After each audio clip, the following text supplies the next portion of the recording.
Buenas tardes a todos y todas. Les damos la bienvenida a este nuevo ciclo de la Semana UNIPE, una propuesta que tiene la universidad 2 veces por año para generar espacios de intercambio, de comunicación también, del conocimiento, con llegada a todo el país y también en una actividad que está siendo grabada y que luego puede ser consultada. Y suele ser consultada y utilizada también como material pedagógico en muchos puntos del país. Así que saludamos la iniciativa, agradecemos la presencia de todos y todas. En nuestro caso en particular, venimos coordinando con Darío Pulfer y suma ahora Cecilia Gascó este ciclo de diálogos con historiadores en el marco de los estudios sobre peronismo.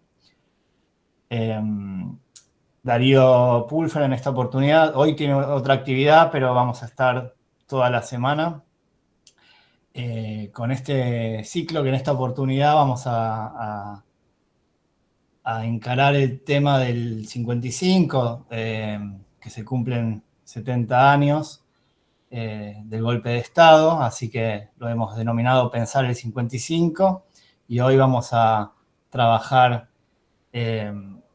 la cuestión del 55 y lo que hay alrededor de este golpe desde las provincias, ¿no? Con María del Mar Solís, Marisa Moroni, Diego García, y después Cecilia de todos modos los va a presentar como corresponde. Mañana vamos a trabajar la relación con el radicalismo en este contexto, el jueves de las izquierdas, mañana del radicalismo con María Estela Spinelli, el jueves las izquierdas con Marcelo Sumo, y el viernes vamos a dialogar sobre nacionalismo y peronismo con Darío Pulfer y Julio Melón Pirro. Así que, bueno, nuevamente la bienvenida. Quienes necesiten el certificado de asistencia, tienen que llenar un formulario que va a estar compartido en el chat. Así que, bueno, sin más preámbulo, le doy la palabra a Cecilia para que vaya presentando a nuestros expositores del día de hoy. Después va a haber tiempo para preguntas, comentarios y conversar, ¿no? Entre todos. Muchas gracias. Bueno, gracias Sergio. Buenas tardes también a todos y a todas. Vamos a comenzar entonces con las exposiciones de los 3 invitados de hoy. Van a estar las 3 exposiciones juntas, como dijo Sergio, y después abrimos un espacio para el intercambio, las preguntas. Vamos a comenzar entonces con María del Mar, Solís Carnicer. Ella es profesora y licenciada en Historia y magíster en Ciencia Política por la Universidad Nacional del Nordeste. Es doctora en Historia por la Universidad Nacional de Cuyo y postdoctorada en Ciencias Sociales por la Universidad Nacional de Córdoba. María del Mar se desempeña como profesora titular de Historia Argentina Contemporánea en la Facultad de Humanidades de la Universidad Nacional del Nordeste y es investigadora independiente del CONICET. También es directora del Instituto de Historia de la Facultad de Humanidades de la Universidad Nacional del Nordeste y coordinadora académica del doctorado de Historia en la misma universidad. Actualmente sus temas de investigación giran en torno a la Revolución Libertadora y a la política argentina de mediados del siglo XX, con una perspectiva que combina la escala provincial, regional y nacional, y tiene numerosas publicaciones sobre estos temas. Bienvenida María del Mar, tenés entonces tu espacio. Bueno, muchas gracias Cecilia. Buenas tardes a todos, a todas. En primer lugar, quisiera agradecer a Darío Pulfer, que hoy lamentablemente no pudo estar, a Sergio Friedemann, a Cecilia Gascó y a todos los colegas a cargo de este evento por la invitación a participar de este panel sobre el 55 en las provincias, donde a mí me tocaría hablar sobre la provincia de Corrientes. Intentando meterme un poco en el tema y en el ambiente de la época, decidí volver a leer los diarios de la ciudad de ese año y me di cuenta que 1955 inició en Corrientes en aparente tranquilidad. En febrero los festejos del carnaval fueron muy concurridos.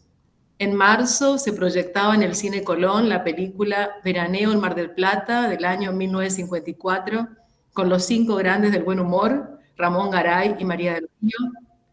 En abril de 1955 se inauguró la Facultad de Derecho, que se sumó a la de Agronomía y de Medicina que ya existían y serán los antecedentes sobre los cuales se creó la UNE en el año 1956. Las buenas noticias abundan en la prensa afín al gobierno de Raúl Castillo, un médico oriundo de la localidad de Esquina que gobernaba la provincia desde 1952, luego de haber sido ministro de Salud en el gobierno anterior. En ese momento quedaron un poco lejos los conflictos por los que había atravesado el gobernador al inicio de su mandato, debido al fuerte enfrentamiento que tuvo con el gobernador saliente, Juan Filomeno Velasco. A muchos de cuyos colaboradores se los denunció por corrupción, planteándose una fractura interna dentro del Partido Peronista que estalló en 1953 con motivo de una visita de Perón a Corrientes que casi termina con una intervención federal, pero que luego de varios meses de intensas negociaciones, idas y venidas, se pudo sortear.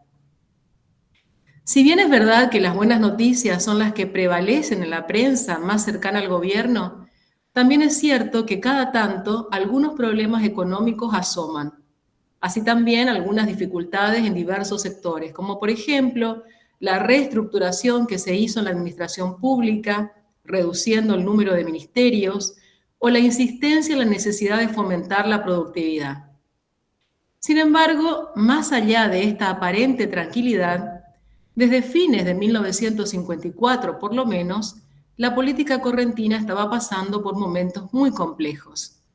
Las tensiones entre oficialismo y oposición habían crecido y el clima cada vez más confrontativo se profundizó.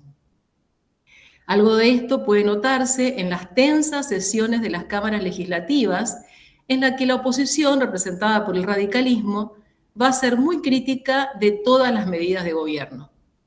Por otro lado, en el diario La Mañana, el único diario opositor que se publicaba por entonces y que representaba al Partido Autonomista, que en ese momento se denominaba Demócrata, se cuestionaban las medidas adoptadas por el gobierno, en especial la persecución a los opositores, la detención a los opositores y particularmente la del presidente del Partido Demócrata y dueño del diario, Elías Abad. La intervención al Colegio de Abogados, entre otras medidas. Debemos decir que para 1954 el sistema político de la provincia había cambiado bastante.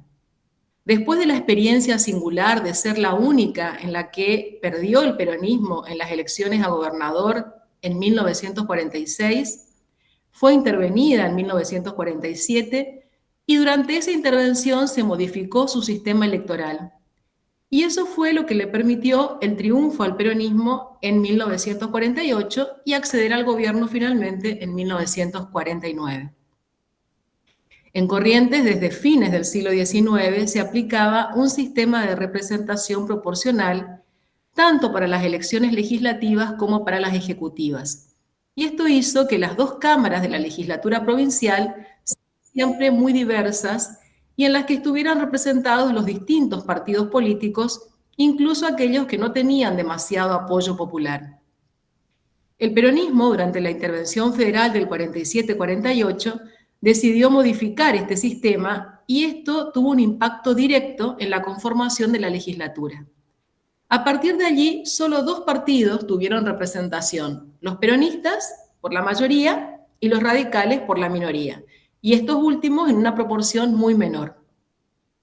Esta reforma hizo que los otros partidos tradicionales de Corrientes, que habían sido los predominantes en toda la historia política previa, que son los partidos conservadores, autonomista y liberal, no tuvieran representación legislativa en todos estos años. En el caso del Partido Autonomista, se volvió un férreo opositor y cuestionó al gobierno a través de la prensa, particularmente a través de su diario La Mañana.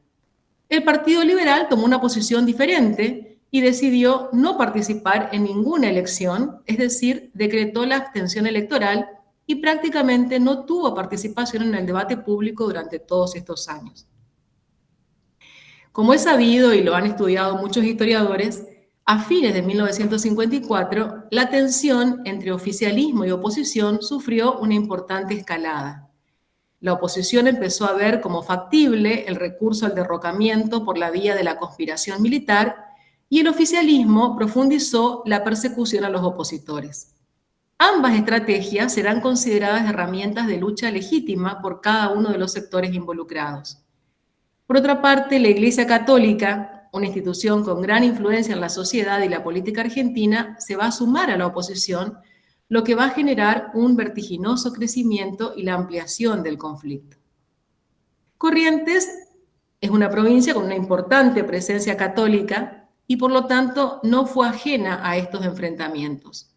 Se plantearon también allí diferentes circunstancias y medidas que tensaron esa relación. A fines de 1954, el gobierno decidió retirar todas las imágenes religiosas que estaban en las escuelas y en las oficinas públicas. Luego se determinó la supresión de la enseñanza religiosa en las escuelas, bueno, eso una medida a nivel nacional. Se le quitó la personería jurídica a muchas asociaciones religiosas. Todas estas medidas fueron fuertemente cuestionadas por la oposición, incluso por aquellos sectores que no eran clericales y que habían sido bastante críticos al avance de la Iglesia Católica sobre la vida civil de la provincia. Pero hubo un acontecimiento que escaló fuertemente el conflicto y fue la decisión del gobierno de levantar un feriado, el feriado del 3 de mayo. Ese día es un día festivo, sobre todo para la capital de la provincia, porque se celebra la fundación de la ciudad. Y acá abro un paréntesis, en realidad la fundación de Corrientes fue un 3 de abril de 1588, pero si quieren después en otro momento les explico por qué se celebra un mes más tarde la fundación. El 3 de mayo, además de celebrarse la fundación de la ciudad, se celebra un hecho mítico asociado a la fundación, que es el Milagro de la Cruz.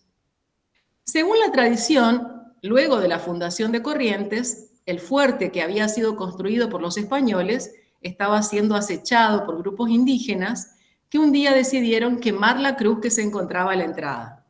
Pero esta, de acuerdo con esa tradición, no se consumió y eso fue interpretado como una señal divina de protección a la nueva ciudad. En Corrientes existe un templo muy antiguo dedicado a esta devoción, que es la Iglesia de la Cruz de los Milagros. En el altar de ese templo se expone el que se considera el madero original de ese milagro, que sale una vez al año a recorrer las calles céntricas en una procesión que siempre es muy concurrida y en la que participan tanto autoridades religiosas, civiles y militares.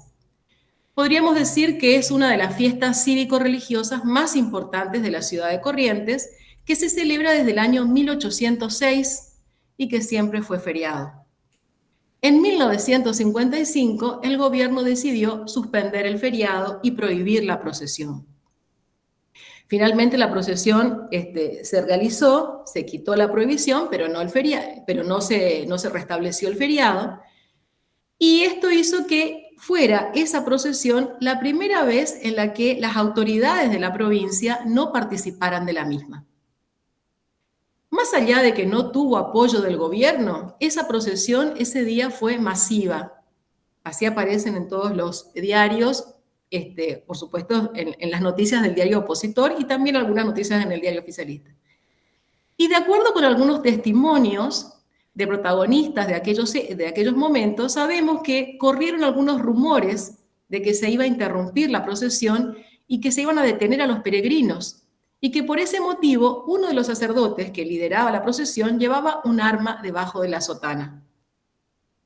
Finalmente, nada de eso ocurrió, no hubo enfrentamientos, no hubo detenidos y la procesión se llevó a cabo con normalidad. Pero unos días más tarde, en el acto de cierre del Congreso Deportivo de la provincia, el gobernador, en su discurso, por primera vez hace alusión en público a este conflicto, diciendo: Dios es nuestro aliado y no de los malos curas. Unos días más tarde, el 29 de mayo, se decidió oficiar una misa en la iglesia catedral presidida por el obispo, se llamaba Francisco Vicentín, con el propósito de desagraviar a la institución, a la iglesia. Al término de esa ceremonia, algunos concurrentes resolvieron realizar una manifestación callejera alrededor de la plaza que se encuentra frente a la catedral.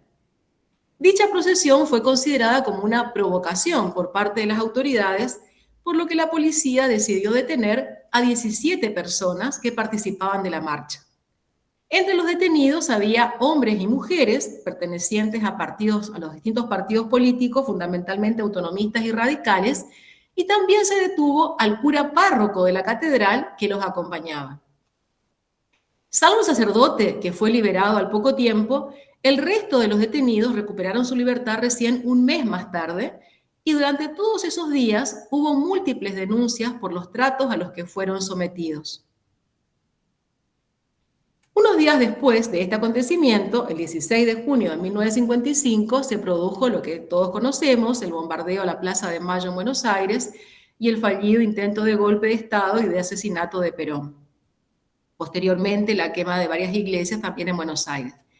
En Corrientes no sucedió nada similar, pero a la tarde de ese 16 de junio, conocido el derrocamiento del levantamiento en contra de Perón, una numerosa manifestación recorrió las calles de la ciudad, vitoreando a Perón, vitoreando al ejército y al gobernador. Posteriormente, las actividades conspirativas se van a acrecentar.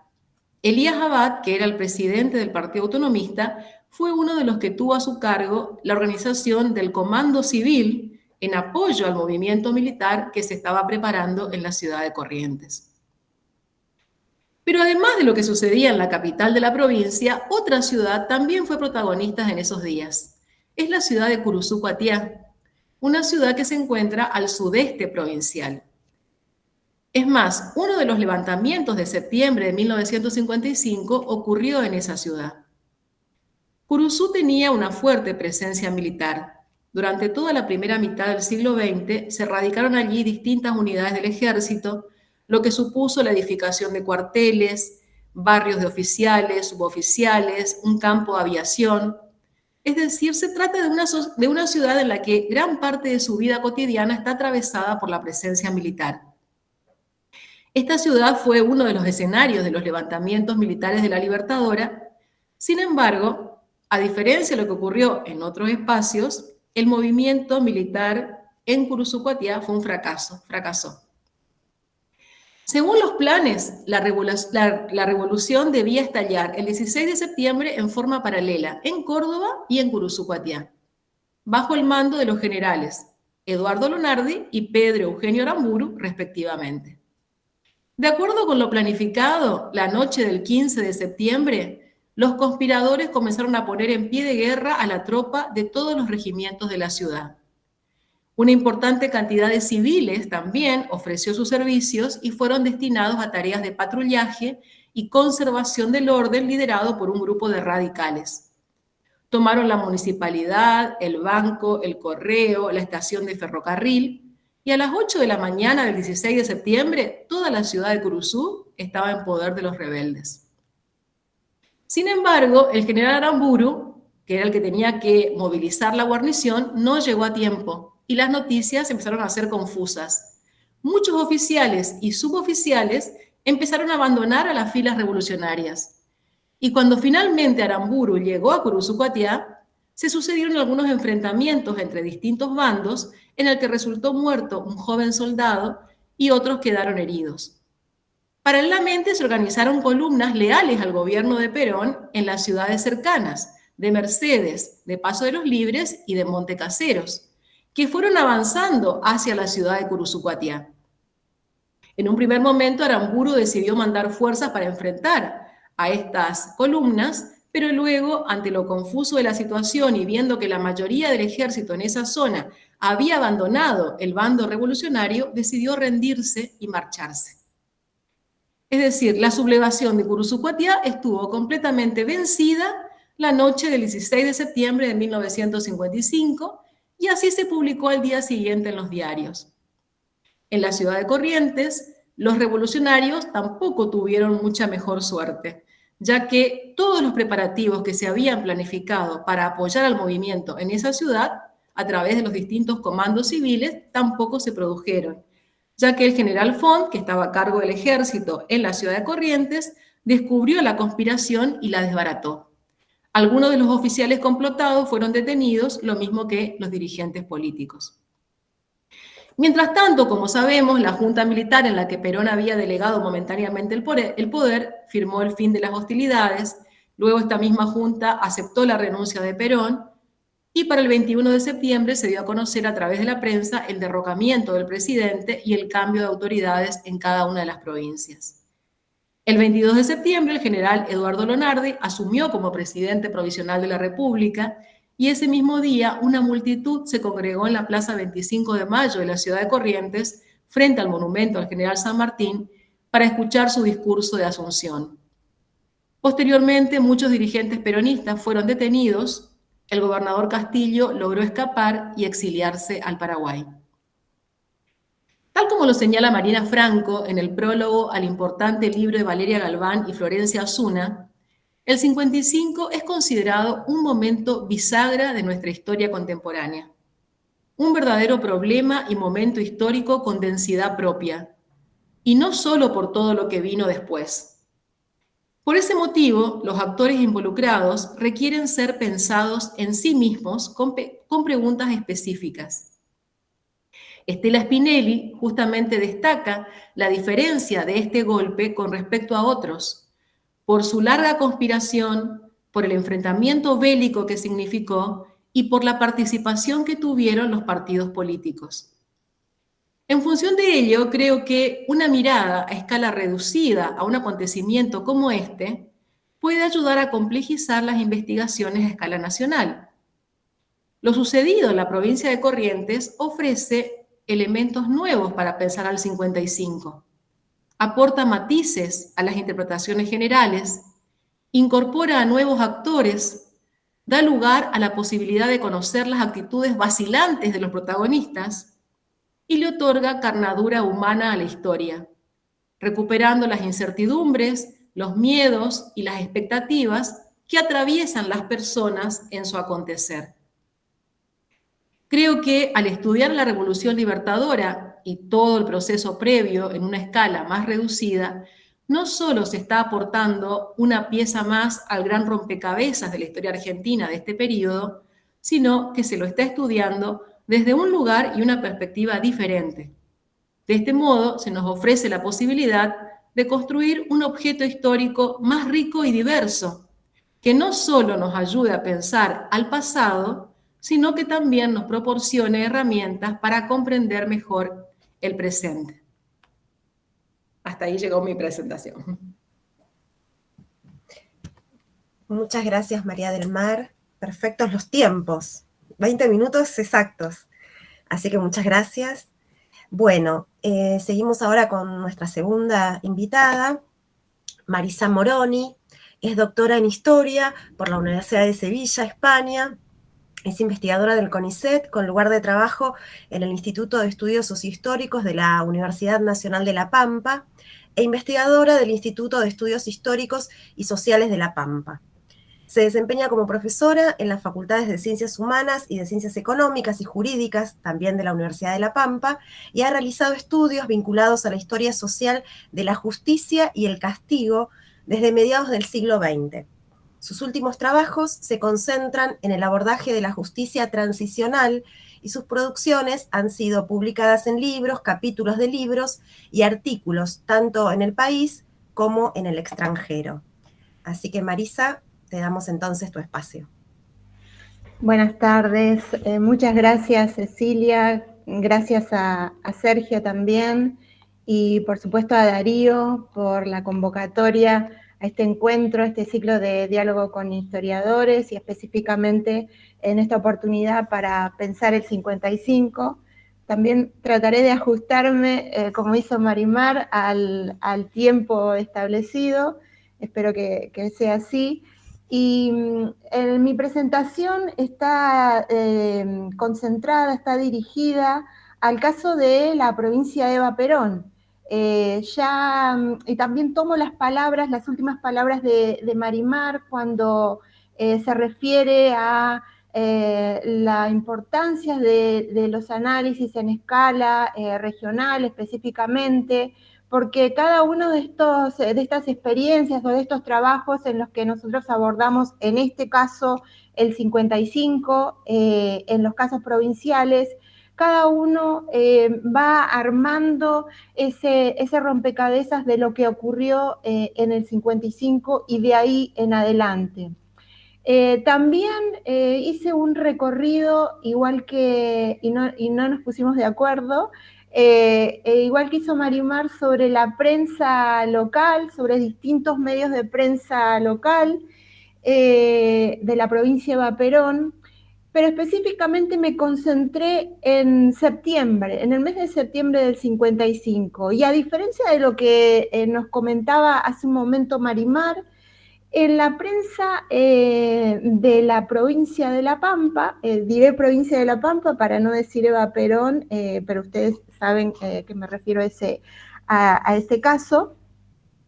En septiembre del 55, al comienzo, los primeros días de septiembre del 55, y también desde agosto, la prensa comenzaba a publicar en portada la agenda presidencial, pero la agenda presidencial especialmente vinculada o registrando los encuentros que tenía distintos sectores de la escena política y sindical, la agenda presidencial enfocada en esos encuentros con sectores políticos, sindicales, y entre ellos incluía una reunión el 8 de septiembre del 55 con gobernadores de las distintas provincias y también gobernadores de territorios nacionales. En ese momento también era parte de la cita el mandatario de la provincia de Perón, Salvador Ananía, primer gobernador de la provincializada del provincializado ex territorio nacional de La Pampa en 1951.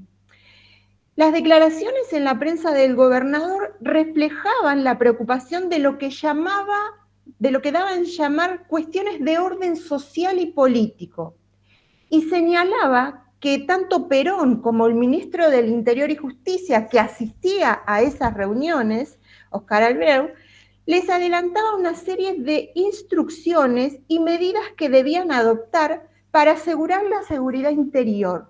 Así eran las palabras o los comentarios en la prensa referidos a estos encuentros. Y además en ese mismo encuentro se anunciaba la creación de la Dirección General de Seguridad a cargo de Félix Robles. A su regreso a la provincia, al día siguiente, y con motivo del acto del Día del Agricultor, el gobernador elegía referirse a la necesidad de identificar a los enemigos de los trabajadores. Y por supuesto destacaba en esa línea, o sintonizando con el encuentro del día anterior, la acción destructiva que desplegaba, en palabras del gobernador, la oligarquía, identificando a los enemigos a combatir. En este caso, Ananía anunciaba en ese acto la lealtad de una provincia que le debía al peronismo su conformación institucional y jurídica.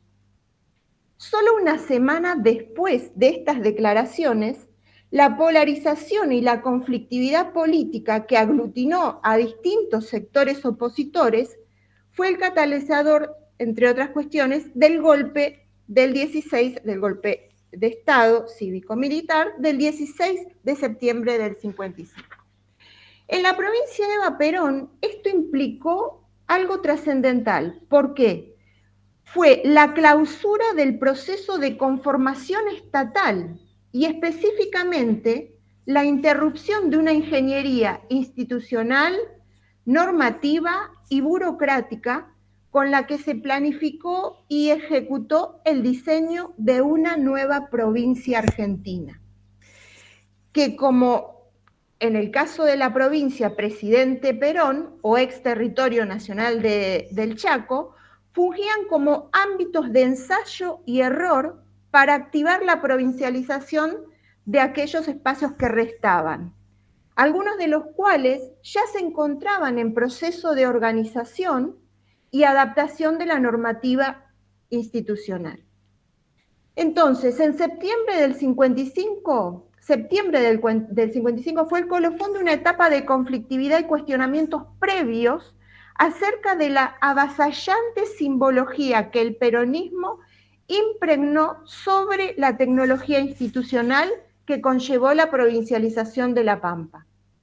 En especial, los sectores que impugnaban la ahistoricidad con la que se presentaba la ley de provincialización en la construcción de un hito fundante en materia de derechos políticos y sociales, vinculándolos solo al peronismo sin registro de aquellos antecedentes que otros sectores y partidos políticos protagonizaron en el ex territorio nacional de La Pampa desde los inicios del siglo XX. Como adelantamos entonces, en la provincia de Vaperón, los dirigentes del peronismo, los nuevos como los recién llegados, asumieron un papel central en el diseño de su estructura institucional y fundamentalmente en la elaboración de su primera constitución provincial. Como han estudiado otros colegas locales, como el caso de Estela Cornelis, señala que los principales cambios y reestructuraciones en la administración pública se produjeron durante el peronismo y en especial luego de la reforma constitucional del 49. De hecho, el gobernador se convertía en una figura central y articuladora de cualquier cambio en materia institucional, ajustando a las nuevas capacidades estatales que promocionaba el peronismo. Incluso, luego de las elecciones de 1953 para cubrir los cargos, los cargos en el Ejecutivo y en el Legislativo de la nueva provincia, se produjo una nueva reestructuración en el aparato estatal, organizando 4 ministerios, el de Gobierno, el de Asuntos Económicos, el de Asuntos Sociales y Obras Públicas, y el de Asuntos Agrarios, en los que se designaron nuevos funcionarios y se desplazaron otros en consonancia con los cambios de lealtades y proximidad entre las primeras líneas del poder político provincial. Es en este punto donde la conflictividad al interior del partido quedó reflejada entre la dirigencia que precedió a la provincialización y aquellos que ingresaron a la función pública luego de las elecciones de 1953. La confirmación de este clima político que atravesó la provincia de Vaperón en el periodo 53-55, es decir, entre la primera etapa de institucionalización y el derrocamiento del gobierno peronista, se advirtió tempranamente. Así, por ejemplo, en 1954 se produce la renuncia del vicegobernador ante la legislatura con argumentos que se conectaban directamente con diferencias en las formas de gestión a las que se sumaban denuncias cruzadas entre el gobernador y el vicegobernador. A escasos meses de esa renuncia, se produjo un intento de magnicidio del gobernador Ananía, en ocasión de la apertura del año judicial en febrero del 55, que incluía una recorrida oficial del gobernador, ocasión en la que recibe 3 disparos frente a la sede de la CGT. Se trataba, el autor de este hecho, se trataba de un funcionario quien entre junio del 53 y noviembre del 54 ocupaba el Ministerio de Obras Públicas y Asuntos Agrarios. El procesamiento judicial de este exfuncionario determinaba su prisión preventiva. Sin embargo, los responsables militares y civiles del golpe de 1955 en La Pampa, en connivencia con las autoridades judiciales, invirtieron las acusaciones. El atacante, exfuncionario del gobierno peronista, fue liberado y el exgobernador Ananía, derrocado y depuesto, aún con secuelas de la agresión, fue encarcelado.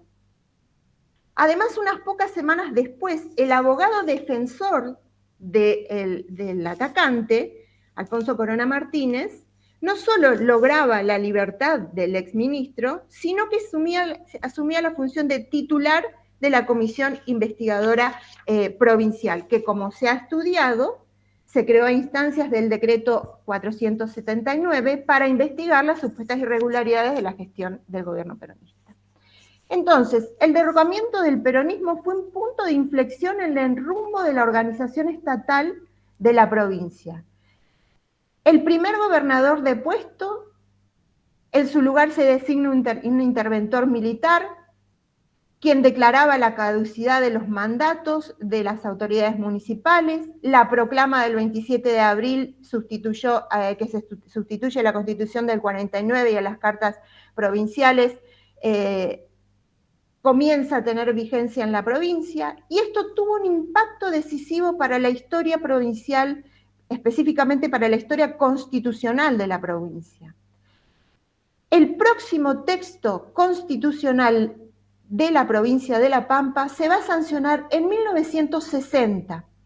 Es decir, durante 5 años, la Constitución Nacional y el decreto 12.509 de julio del 56 regularon la vida política e institucional de la nueva provincia.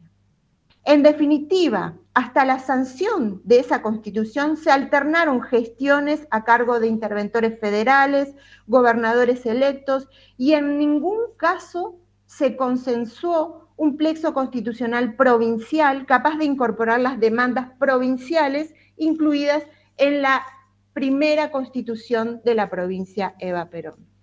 Durante los sucesos de septiembre, entonces, la prensa relataba que el gobernador de la provincia permanecía pacíficamente en su despacho y en general trataban de llevar una situación de calma coincidente con lo que estaba ocurriendo o con lo que se relataba en otros casos provinciales.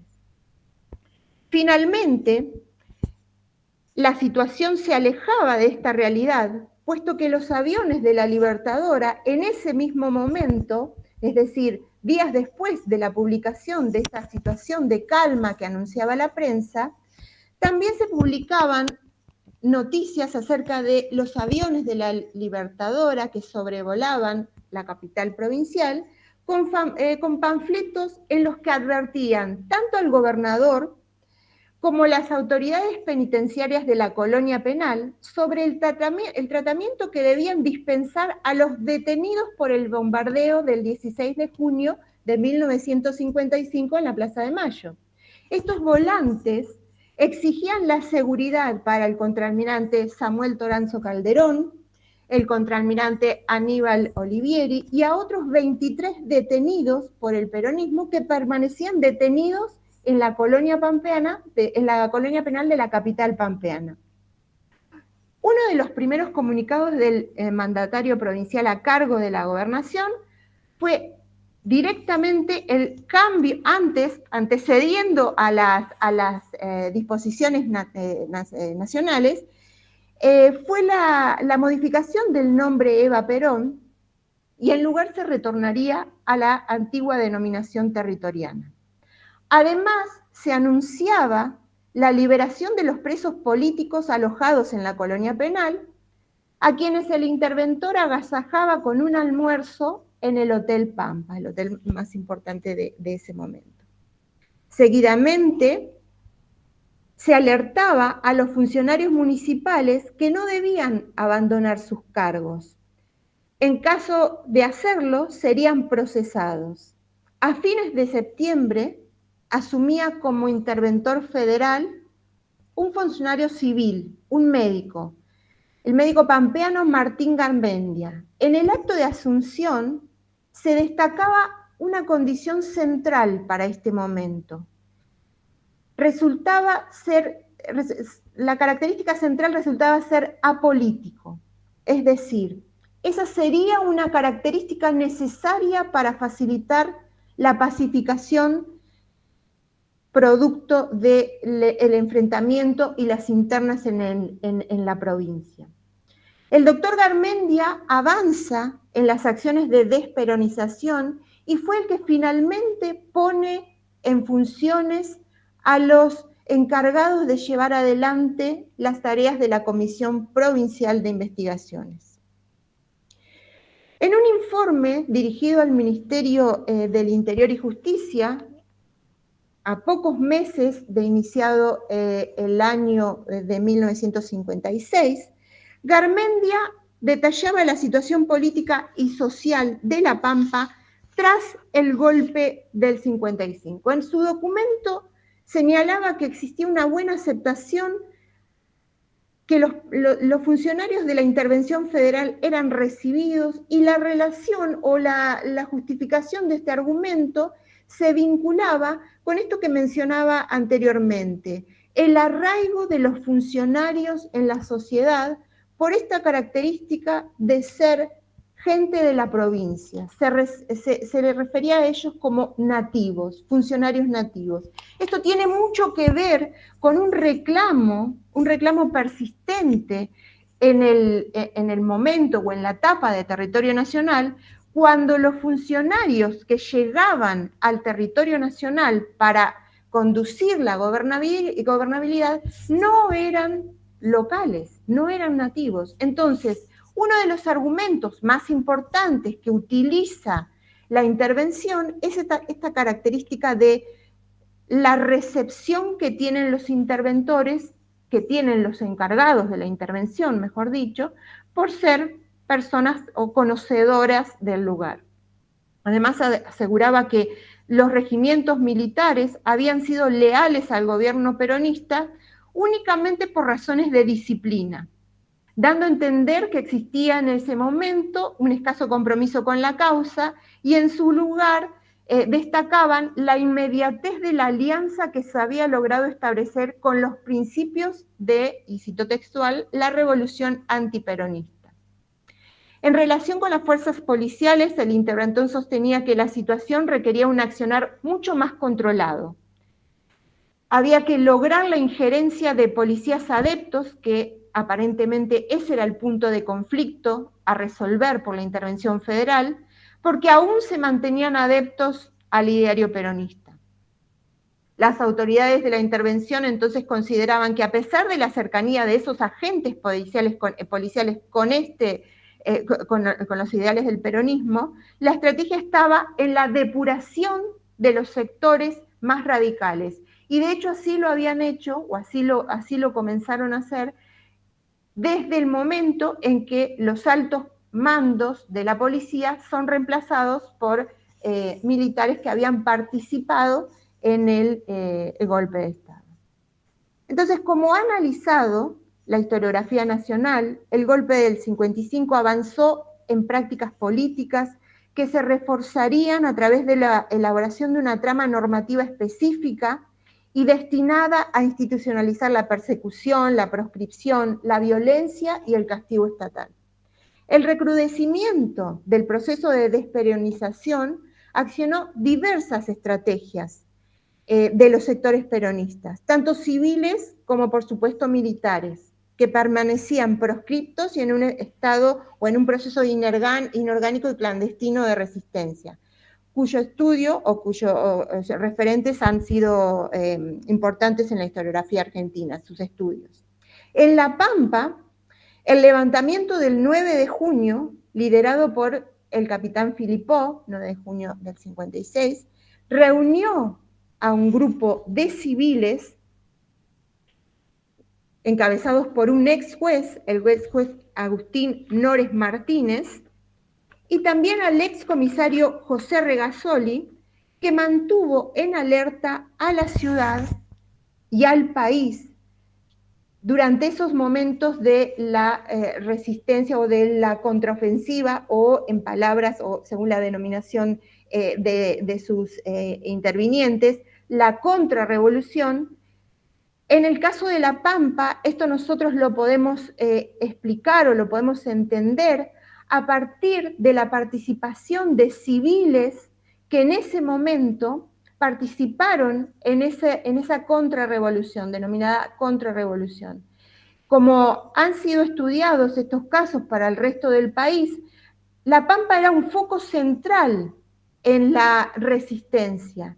Sin embargo, esta avanzada, compuesta mayoritariamente por efectivos de la policía provincial, fracasa al día siguiente.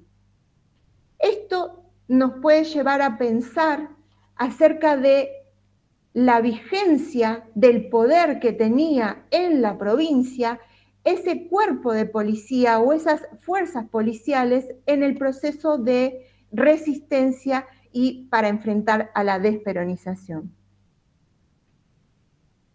En el caso de los comunicados del mandatario provisional a cargo de la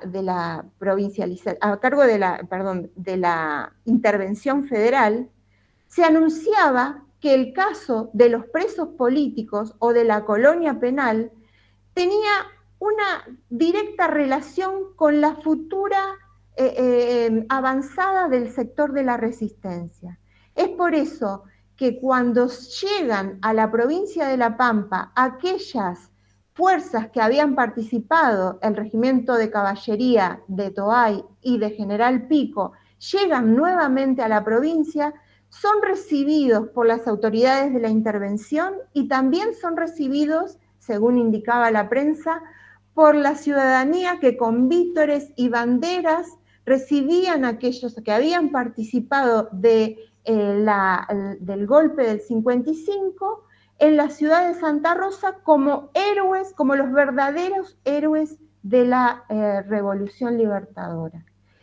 Entonces, al analizar estas dos cuestiones o estos dos casos, por un lado, la recepción de aquellos que habían participado en la Revolución Libertadora y por otro lado, aquellos que habían encabezado la resistencia peronista, la contrarrevolución del 9 de junio, también nos lleva a pensar en el fracaso tan rápido de ese movimiento que mantuvo en alerta a la ciudad y que al otro día es encarcelado y depuesto. Tal como hace un momento adelantó el caso de la colega con el caso de Corrientes, podemos considerar que los estudios referidos al impacto y al proceso de desperonización desde una escala de análisis regional posibilitará reconocer las adaptaciones y las transformaciones que generó tanto en las estructuras políticas e institucionales como en las tramas y en las redes de relaciones que estableció el peronismo, tanto como con sus adherentes como con sus detractores. Un ejemplo de ellos, como mencioné hace un momento, son los sucesos de la denominada contrarrevolución y el impacto que provocó su efecto en la Nobel provincia. Entonces, y para cerrar, considero que el análisis de cada uno de los casos provinciales puede iluminar o puede resolver o llevar a nuevas conclusiones, a nuevos enfoques acerca del impacto que generó la Revolución Libertadora, la denominada Revolución Libertadora, en el contexto nacional, enfocando en cada uno de los espacios regionales donde tuvo su característica diferenciada, como pudimos ver hace un momento, en el caso de Corrientes y en el caso de la provincia de Eva Perón, o como se denominó después de la Libertadora, provincia de La Pampa. Muchas gracias.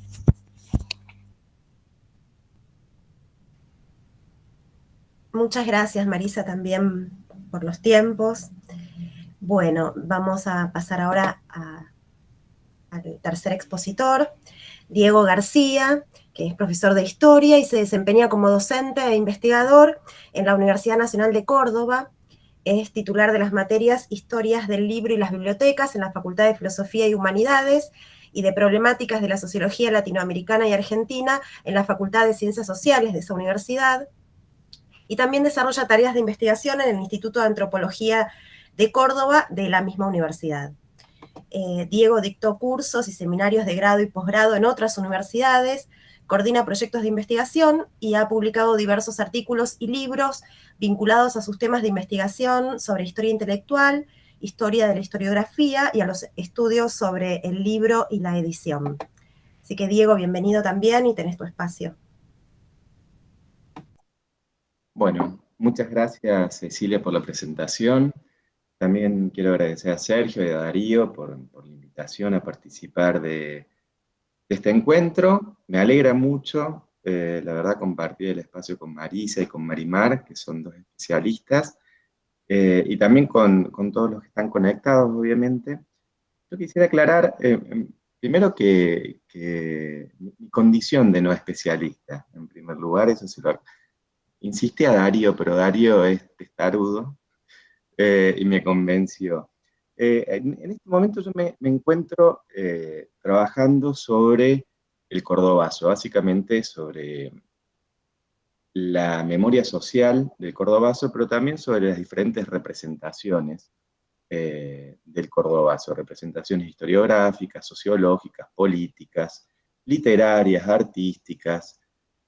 Digo, ¿por qué señalo esto? Bueno, básicamente porque mi mirada sobre el 55 y sobre el 55 en Córdoba va a ser una mirada que va a estar, si ustedes quieren, eh, filtrada por dos presentes distintos o por dos futuros distintos para el 55. Por un lado, el actual, el nuestro, que compartimos, y por otro lado, aquel que abre el cordobazo, ¿no? Lo digo porque, como señalaron tanto Marimar como Marisa, el 55 aparece como un acontecimiento. Marisa creo que, no, Marimar creo que señaló bisagra, recuperando, si no recuerdo mal, una expresión de Marina Franco. Yo diría, siguiendo esa vía, es un acontecimiento, es un umbral, ¿no? Son acontecimientos que, en general, desde la historiografía, pero también de la memoria social, son leídos como cierre de un proceso previo o como apertura de uno nuevo. Cuando un umbral, justamente por su definición, aparece en un punto soslayado, adquiere sentido por lo anterior, que viene a cerrar, o adquiere sentido, significado, por aquello que abre y que podemos visualizar pasado el tiempo. Así que ahí hay un primer punto que me gustaría enfatizar, ¿no? La de un acontecimiento que es un umbral, y en ese punto es un acontecimiento semejante a otros de la historia argentina. No voy a nombrar todos, pero sí de que estoy trabajando, que es el Cordobazo del 69, ¿no? Viene a cerrar un momento, viene a abrir otro. En esa, de acuerdo al lugar en donde nos ubiquemos, el acontecimiento adquiere un significado diferente. Eso es el primer punto. El segundo punto, algo que también señalaron Marisa y Marimar, que es la cuestión de pensar qué sucede con ese acontecimiento en sede provincial, en sede local, en sede regional, ¿no? Esto implica un supuesto, y es un supuesto por otro lado compartido, y es que habitualmente la escritura de la historia o la historiografía, en la historiografía predomina una mirada nacional que se confunde con una perspectiva, podemos decir, desde Buenos Aires, y que olvida o que soslaya que la nación es una realidad no homogénea, ¿no? Bueno, no hace falta argumentar a favor de que la nación argentina es una realidad heterogénea. Y que dar cuenta de un acontecimiento como el 55 en provincias, o en sede local, o en sede regional, no viene a completar piezas de un rompecabezas de donde ya tenemos una imagen definida, sino que viene a señalar una dinámica propia de la política argentina que está hecha, entre otras cosas, por la tensión entre partes constitutivas muy diferentes entre sí. En un punto, bueno, como ven, voy a plantear más preguntas y problemas que respuestas, pero voy a tratar de ceñirme a la convocatoria. A ver, diría, una pregunta que podría organizar la exposición sería la siguiente, ¿no? ¿Asumió la Revolución Libertadora en Córdoba características que la distinguieron del resto del país? Bueno, esa pregunta implica en primer lugar la cuestión de qué es lo que ocurre en el resto del país. Si escucharon con atención a Marimar y a Marisa, se dan cuenta que ocurrieron cosas diferentes.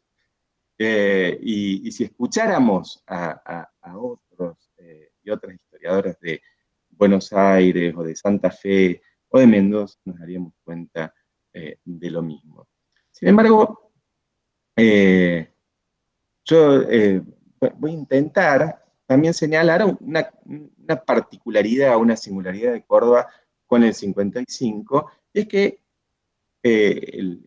la ciudad de Córdoba, la provincia de Córdoba, la ciudad y la provincia asumen un rol, podría decir, central en la Revolución Libertadora.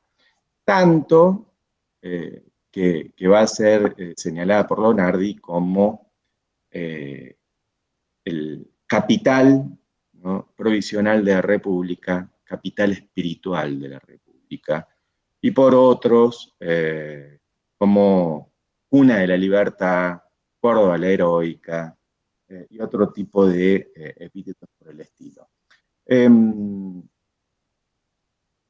Voy a empezar citando dos artículos, brevemente, de una revista, Todo es Historia, que es muy conocida, dirigida por Félix Luna, el número 75 de 1973, julio de 1973, ¿no? Es un ejemplar dedicado a Córdoba. Se titula Córdoba de Cabrera al Cordobazo. Es un ejemplar dedicado a Córdoba justamente por la centralidad que Córdoba había tenido en la historia reciente, sobre todo si consideramos el 73 para atrás, ¿no? El lugar central que había jugado en la Revolución Libertadora, la importancia del Cordobazo para el fracaso del proyecto de Onganía. Bueno, es toda una revista dedicada a Córdoba. Y a la historia de Córdoba desde su fundación hasta el Cordobazo. En un artículo que se llama Hacia la modernización, Carlos Tagliachábal, se llama el autor del artículo, va del 30 al 55. Y les leo rápidamente un pequeño párrafo. Dice, tenemos que decir que el hecho de que la revolución del 16 de septiembre de 1955 se iniciara en Córdoba no se debió a motivaciones derivadas del comportamiento del gobierno provincial, sino a una situación meramente coyuntural. El mismo gobierno peronista que promovió la industria en Córdoba levantó también a las puertas de la ciudad de Córdoba la segunda base militar del país. Razones de carácter táctico determinaron que los jefes militares que conspiraban contra el gobierno nacional eligieran esa base como foco del estallido revolucionario, ¿no?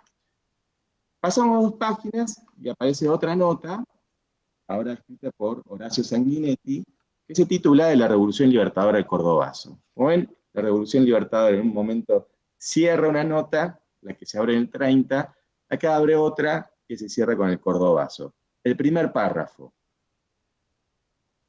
Mientras los revolucionarios fracasaban en el litoral y la escuadra al mando de Rojas avanzaba sobre Buenos Aires, la situación de Córdoba daba un poco la pauta del proceso insurreccional. Es que el combate allí fue duro.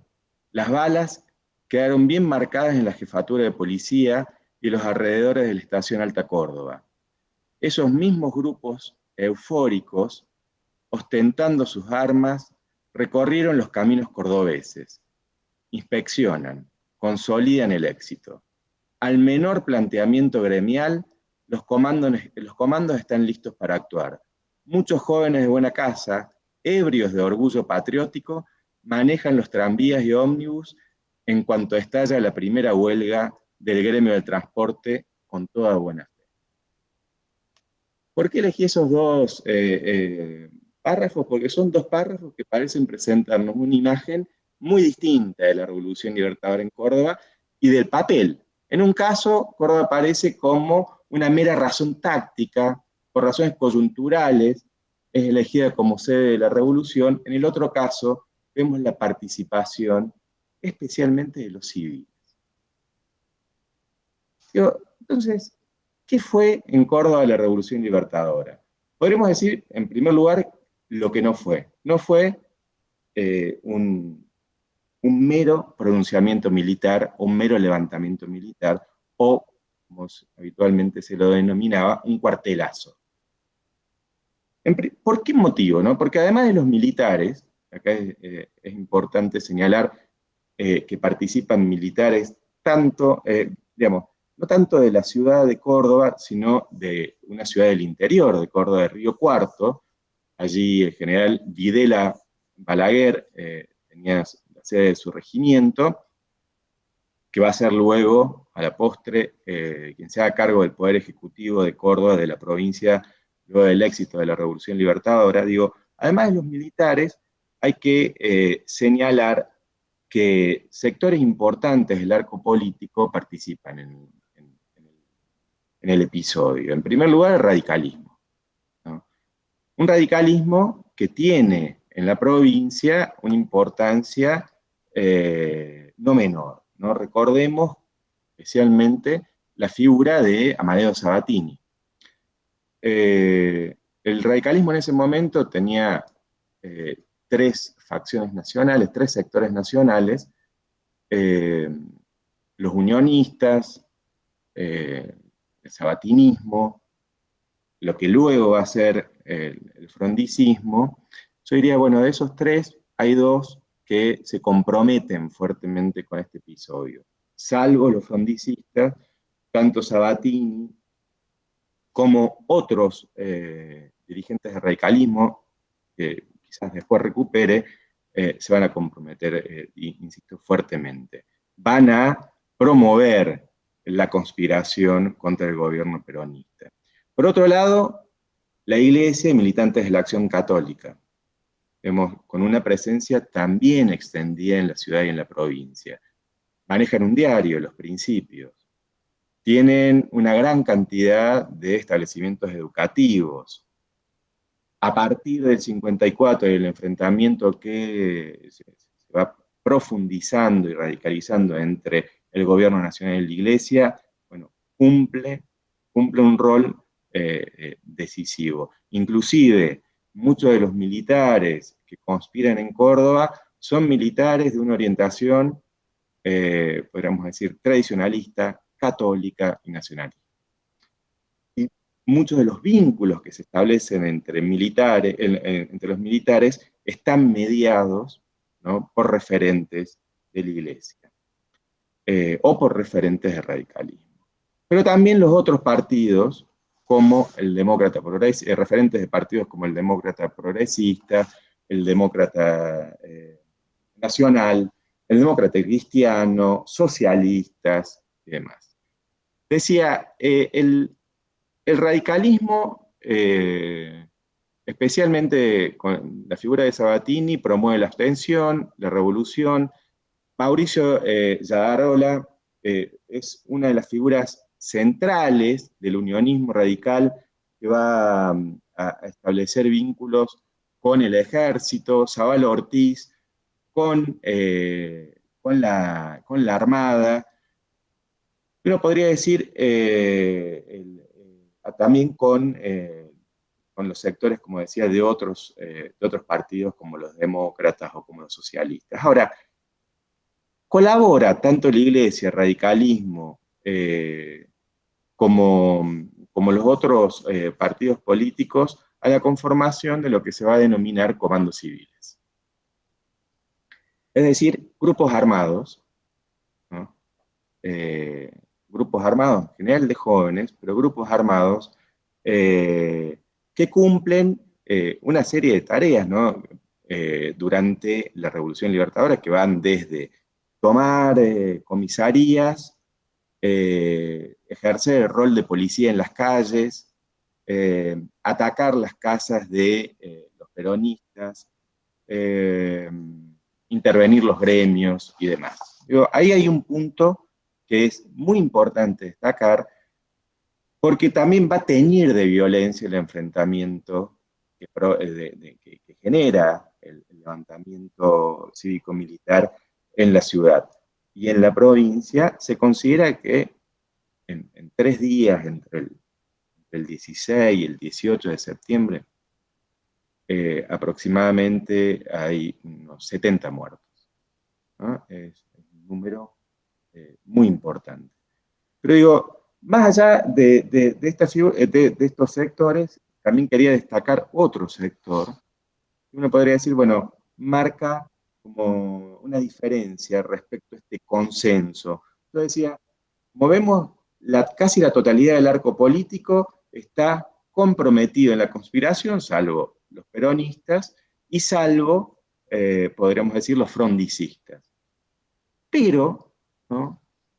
En 1955, a principios de agosto de 1955, luego de los episodios del bombardeo a la Plaza de Mayo, de la quema de iglesias, bueno, Perón va a tener un discurso de tipo conciliador, y quien va a llevar un poco la iniciativa para que ese discurso se traduzca en una serie de políticas va a ser el ministro del Interior, que nombró a Marisa con un papel central también en varias de las provincias, que es Oscar Albrieu. Oscar Albrieu, oriundo de La Rioja, había estudiado en Córdoba abogacía, había militado en la Universidad Nacional de Córdoba, había militado en el radicalismo en ese momento, y mantenía contactos con varias figuras cordobesas. Y entonces se pone en contacto con una de ellas, con Juan Zanetti, cercano al comunismo, con el objetivo de generar una corriente de opinión favorable, ¿no?, al mensaje conciliador de Perón. Esto es muy interesante porque deriva en una serie de encuentros entre figuras políticas, intelectuales de Córdoba, entre las que se encuentran quien va a ser luego el gobernador intransigente de Córdoba, Arturo Zanichelli, su secretario de gobierno, Faure, pero también se encuentran radicales sabatinistas, radicales unionistas, socialistas, comunistas, y figuras como Gustavo Roca, el hijo de Deodoro Roca, o Lucio Garzón Maceda, que era el hijo de Ceferino Garzón Maceda, uno de los firmantes del Manifiesto Liminar de 1918. Estoy haciendo referencia a 2 figuras de familias patricias, ¿no?, relacionadas con, podría decir, de izquierda, del socialismo. Bueno, allí se reúnen para ver si siguen un poco las sugerencias de Albrieu. No llegan a un acuerdo, se juntan en Ongamira Deodoro Roca tenía una casa muy importante, se juntan el 9 de julio a instancias de Gustavo Roca, inclusive se sacan una foto y todo, pero no llegan a un acuerdo. Pero luego un grupo menor, de 40 aproximadamente, publica el 7 de agosto un manifiesto de los ciudadanos de Córdoba en los diarios de la ciudad. Es un manifiesto que, les digo básicamente en pocas palabras lo que señalan, ¿no? Es una composición, un grupo que podríamos decir entre liberal, socialista, filocomunista, comunista, un grupo heterogéneo, pero corrido hacia la izquierda, y que serían lo siguiente: se oponen a el intento de golpe de Estado del 16 de septiembre y sostienen que un golpe no tendría como efecto la restauración de la República ni de las libertades públicas, sino la eliminación, ¿no?, parte de la legislación social progresista que había promovido el peronismo. Todos ellos eran antiperonistas. Todos ellos habían sufrido, especialmente durante, eran muy jóvenes algunos de ellos, su militancia estudiantil, la persecución peronista, ¿no? Pero sostienen eso y dicen, bajo el disfraz de la defensa de las libertades, bandera que no les pertenece porque siempre lo hollaron, buscan eliminar lo que del peronismo tenía de bueno para los trabajadores. Para ser ecuánimes, además critican el acuerdo que el peronismo en ese momento, el gobierno nacional, estaba llevando adelante con Standard Oil, ¿no? O sea, critican al gobierno nacional, pero especialmente señalan, no podría decir con bastante tino, las características y los efectos que tendría un golpe que se auto-reconocía como republicano. Perón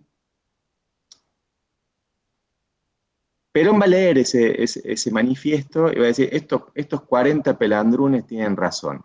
Así que se van a denominar, se auto-reconocer como los 40 pelandrunes durante esa época, pero son figuras que no se pliegan. Digo esto para señalar que dentro del consenso político antiperonista, bueno, hay una porción de los intelectuales y de figuras públicas de Córdoba que se aparta. Como para ir cerrando. Entonces, ¿qué tipo de características entonces tuvo la Revolución Libertadora en Córdoba? Yo diría, además de ese amplio consenso dentro de los sectores políticos, lo que marca especialmente la situación en Córdoba es el intenso protagonismo de los civiles, ¿no? Luego de que asume el gobierno Videla Balaguer, la mujer de Lucini, del ex gobernador peronista depuesto, señala, el problema son los civiles. El problema son los civiles. Saquearon, sobre todo jóvenes, en reiteradas ocasiones nuestra casa. Tanto la Acción Católica como la Iglesia, como Videla Balaguer, intenta, con un discurso muy cercano al de Lonardi, poner paños fríos, integrar a los derrotados. Sin embargo, los comandos civiles permanecen activos, vigilantes, realizando, como les dije, tareas muchas veces de guardia, de policía, de persecución. Hay una cuestión que siempre se señala, bueno, ¿por qué el peronismo y los gremios no resisten o no promueven una resistencia más intensa ante el avance de la insurrección? Bueno, podríamos decir, no es tan claro. Por un lado, el partido peronista en Córdoba era un partido que era regularmente intervenido desde el Poder Nacional, y eso lo debilitaba. Pero también es cierto que los enfrentamientos fueron enfrentamientos importantes y que había todo un sector leal al gobierno que tenía rodeada la ciudad de Córdoba cuando Perón decide negociar, ¿no? Es decir, allí uno podría decir la capitulación de Perón no se explica necesariamente por una cuestión de fuerza. Las fuerzas parecían estar bastante equilibradas, pero lo que es uno podría decir incontestable, es que la situación dentro de la ciudad especialmente era una situación muy violenta. ¿Qué abre? Con esto termino, ¿no? Que abre un periodo, acá me gustaría señalar como dos o tres efectos, ¿no? El primer efecto es que Córdoba aparece, ¿no? Aparece una representación de Córdoba que no va a hacer más que reforzarse o que ganar difusión con los acontecimientos que van a seguir a la Revolución Libertadora a lo largo de la década del 50 y del 60, como por ejemplo la caída del gobierno de Zanichelli en 1960, la llegada a la presidencia en el 63 de Ilía, un radical proveniente de la provincia, o el Cordobazo en el 69, ¿no? Aparece Córdoba con una representación en donde se presenta como, bueno, un espacio que anticipa, rostro anticipado del país, ¿no? Que anticipa lo que va a suceder, caja de resonancia nacional, encrucijada o meridiano nacional, que son todas representaciones que van a rematar en una muy famosa de Aricó de la década del 80, donde presenta Córdoba como una ciudad de frontera. Una ciudad de frontera en qué sentido? Una metáfora, una ciudad de frontera entre fuerzas tradicionales y fuerzas modernas, entre un perfil ideológico laico, un perfil ideológico clerical, pero especialmente un espacio de frontera entre el litoral y el interior, o entre fuerzas conservadoras y fuerzas revolucionarias. No digo, esa es una imagen que se instala en Córdoba desde, podríamos decir, entre el 55 y el 70, con mucha fuerza. Por otro lado, diría que otra cuestión que hay que considerar es la distinción entre la Revolución Libertadora y el efecto que va a tener sobre los años subsiguientes el golpe interno que termina desplazando a Lonardi y, bueno, ubicando en la magistratura a Aramburu, que define la proscripción, ¿no? Ahí creo que ese es un punto importante, que va a tener efecto en Córdoba, pero también, y con esto ya cierro, un proceso que se inicia a partir del 56-57 y que tiene una característica que es muy notable, porque el peronismo a partir del 56, luego de la Revolución Libertadora, empieza un proceso de provincialización, es decir,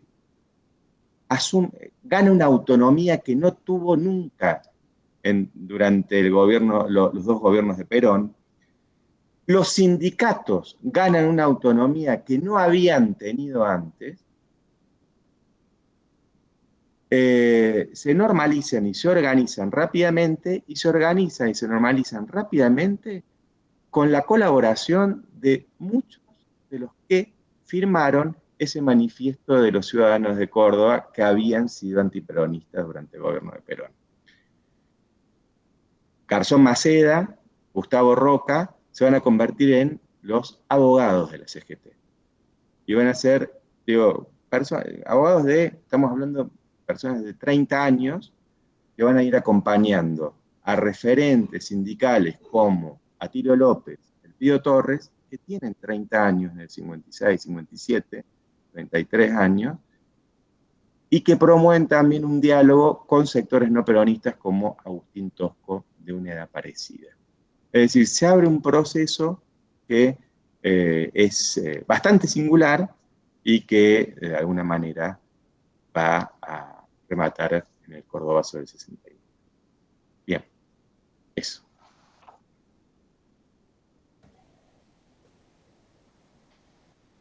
Bueno, Diego, muchas gracias también.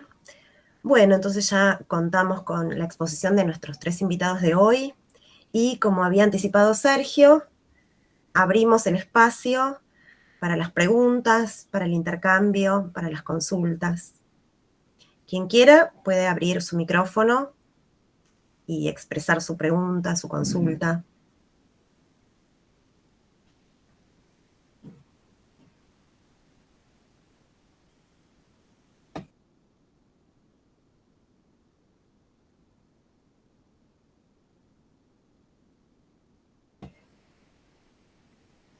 También si alguien no se anima y prefiere hacerlo por chat, lo puede hacer, por supuesto, y los leemos, las leemos.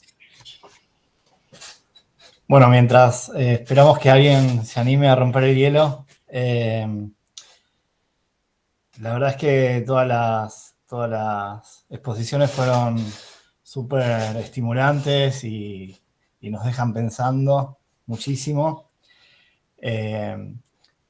Yo quisiera hacer una pregunta a los tres o a quien quiera responder, que no sé cómo formularla porque en realidad todos hablaron más o menos de esto, pero a lo mejor se podría hacer como alguna síntesis o reponer de alguna manera más generalizable, si es que es posible, la pregunta por la relación entre lo provincial, regional y lo nacional, porque sabemos que hay toda una rama, digamos, dentro de los estudios, no solo sobre el peronismo, pero bueno, sobre el periodo que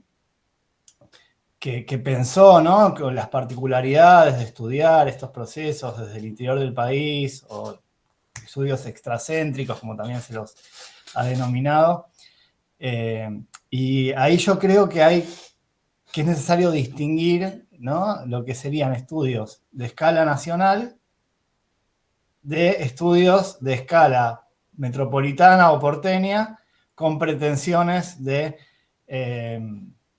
dar cuenta de una escala nacional. Entonces, dejando de lado, ¿no?, esos estudios porteñocéntricos que pretenden dar cuenta del todo por la parte, me pregunto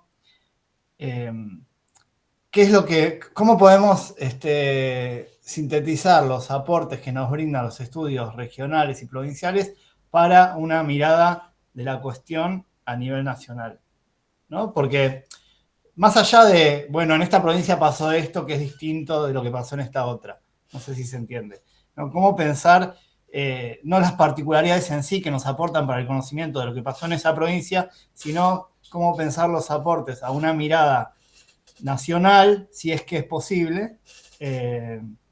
Bueno, creo que ya más o menos quedó clara la pregunta.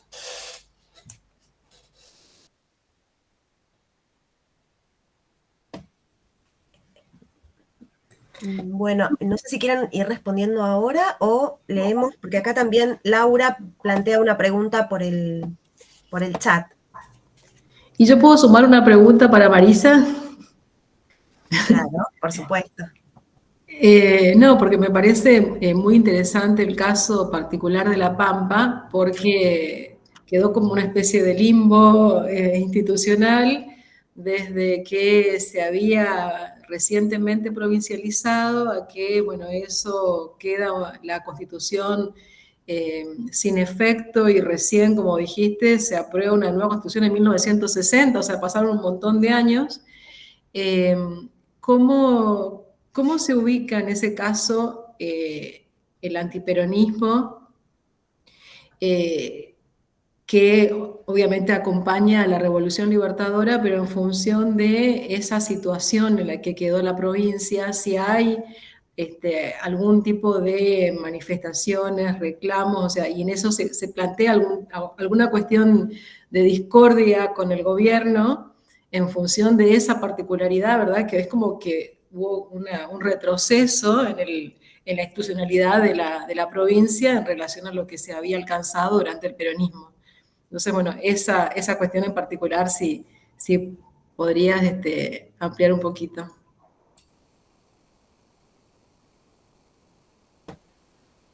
Bien, leo entonces la pregunta de Laura y después con esas tres, si quieren, van respondiendo, ¿no? Cada una. Laura dice que no puede usar el audio, por eso consulta si entre los sectores civiles que participaron en la conspiración fue importante la presencia de los sectores docentes y cómo operaron los sindicatos, especialmente en Córdoba como provincia conservadora. Gracias, Laura. Bueno, hacemos como este ciclo chiquito de 3 preguntas y después, si hay más, abrimos otro pequeño ciclo. No sé si tomamos entonces la pregunta de Sergio y quién de los tres quiere comenzar a responder. yo puedo decir algo, no sé si va a responder a tu pregunta, pero bueno, como para romper el hielo, como decías, y en todo caso, Diego, Marisa, pueden decir todo lo contrario a lo que yo diga, o sea, te pueden estar de acuerdo o no, ¿verdad? Pero hay una cuestión que creo yo que, si bien en los últimos años el desarrollo de la historiografía argentina en general, y en este sentido también, por supuesto, el de las historiografías provinciales o regionales, avanzó muchísimo. Vos mencionaste el caso de los estudios sobre el peronismo, y bueno, es como el caso particular, o sea, hubo una explosión de trabajos, y si uno analiza o compara la cantidad de estudios que hay sobre la etapa peronista, o sea, antes del 55, a los estudios que hay, incluso de la segunda presidencia de Perón, ya te diría, y también post-55, la disminución es drástica. O sea, hay muchísimas menos investigaciones sobre el periodo, sobre la segunda presidencia de Perón y menos aún sobre la etapa que se inicia a partir del 55. Quizás después, bueno, hay un salto ya para los años más recientes, a partir de la dictadura en adelante, la última dictadura en adelante, que nuevamente hay una explosión de trabajo y demás, pero hay ahí un periodo que todavía sigue siendo, en muchos sentidos, un objeto desconocido o poco conocido. Y en esto me parece que se replica también la cuestión nacional-provincial, porque hay todavía pocos trabajos, hay por supuesto importantes trabajos, muy importantes trabajos, pero son pocos, que tienen esta mirada a escala nacional. Tenemos por supuesto los trabajos de Estela Spinelli para la cuestión de los partidos políticos, del antiperonismo y demás. Tenemos el trabajo de Julio Melón Pirro para entender, bueno, qué pasó del otro lado, ¿no? Con los peronistas. Bueno, tenemos el trabajo de César Kach, que es como el que anticipa un poco los trabajos sobre las escalas regionales, porque muy tempranamente él, analizando el caso de Córdoba, que como bien lo manifestó Diego, tiene muchas particularidades y además una centralidad en este proceso particular. Pero realmente los trabajos a nivel regional, provincial, son muy pocos sobre este periodo. Todavía conocemos muy poco. En el año 2016 publicó en la revista Páginas, se publicó un dossier que coordinó Fernando Castillo, que él trabajó su tesis de doctorado sobre este tema de sobre la etapa de la Libertadora. Y bueno, y en ese dossier se reúnen los trabajos de Álvarez de Mendoza, de Ruffini sobre la Patagonia, de Silvana Ferreira sobre Buenos Aires, bueno, el mismo Fernando Castillo, no sé si me estoy olvidando algún artículo, pero era todo lo que había en el 2016, era todo lo que se conocía, y estamos hablando hace menos de 10 años para atrás.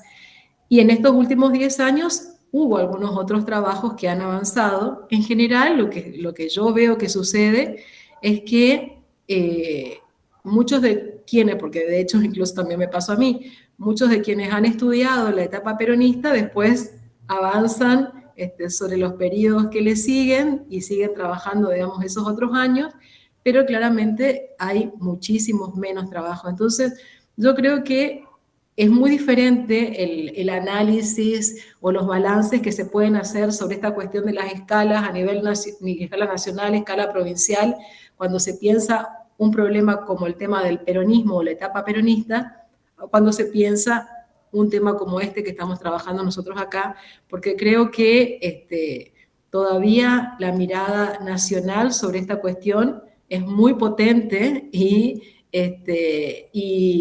entonces no hay suficiente, creo yo, diálogos aún como para poder hacer ese ida y vuelta, ¿verdad? Como para poder ver, bueno, reinterpretemos, repensemos nuevamente este periodo combinando esas distintas escalas.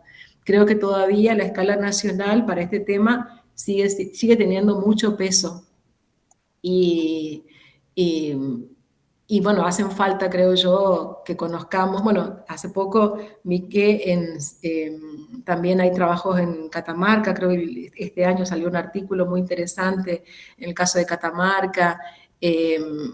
Bueno, por supuesto también en la provincia de Córdoba, además del trabajo de César Cach, hay también otros trabajos, en el caso de Río Cuarto.